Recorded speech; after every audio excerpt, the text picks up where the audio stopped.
Hey, future PE teachers. I'm Selena, a certified educator with 20 years of experience and a test prep expert here on study.com. Today, we're tackling a key part of the FTCE Physical Education K-12 063 exam, cognitive, social, and emotional development through physical activity. Let's get started and boost your confidence one question at a time. Which of the following might be an important equity issue in a physical education class that needs to be addressed? A teacher may not know the specific athletic interests of their students. B, some students do not like being physically active. C, students from different racial backgrounds may have a hard time working together.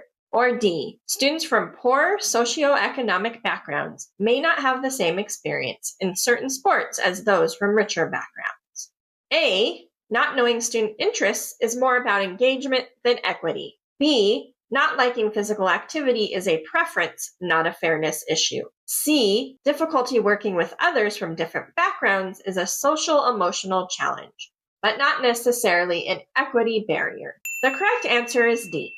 Students from poor socioeconomic backgrounds may not have the same experience in certain sports as those from richer backgrounds. This includes racial stereotypes, access to different sports, and physical abilities. Coach Perry has a poster in gym class with the acronym SMARTT labeled on it.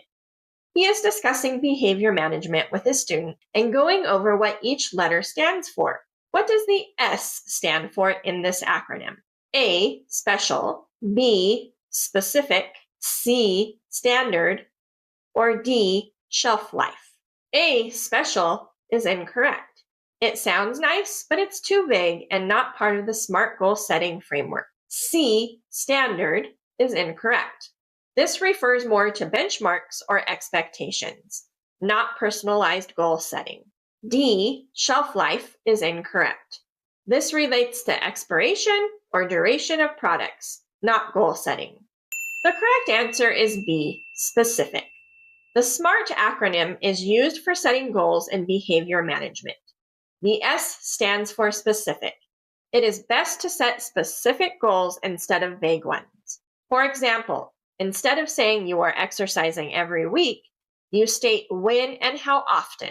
The other letters in the acronym stand for the following: M, measurable, A, attainable, R, realistic, and T, time frame. Which neurotransmitters are released in response to physical activity? A, endorphins only, B, dopamine, serotonin, and endorphins, C, dopamine and endorphins only, or D, serotonin and endorphins only. A, endorphins only is incorrect. It's too limited.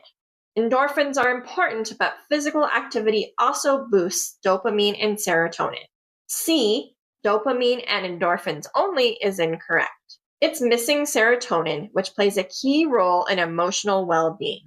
D, serotonin and endorphins only is incorrect. It leaves out dopamine, which helps the reward and motivation. The correct answer is B. Dopamine, serotonin, and endorphins are released in response to physical activity. The increase of these chemicals in one's brain leads to stress reduction and improved mood. Pauline is in excellent health. She is committed to her exercise and meditation routine 5 days per week.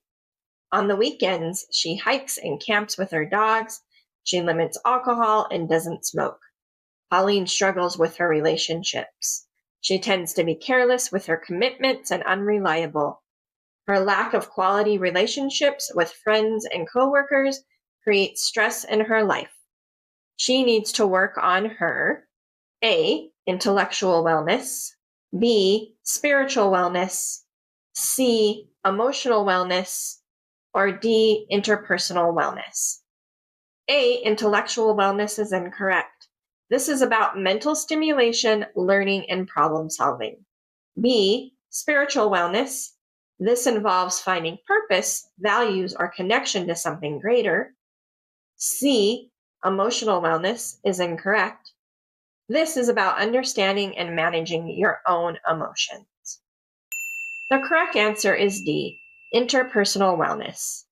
Interpersonal skills are essential to wellness. Whether or not one considers themselves social, relationships are part of nearly every aspect of our lives.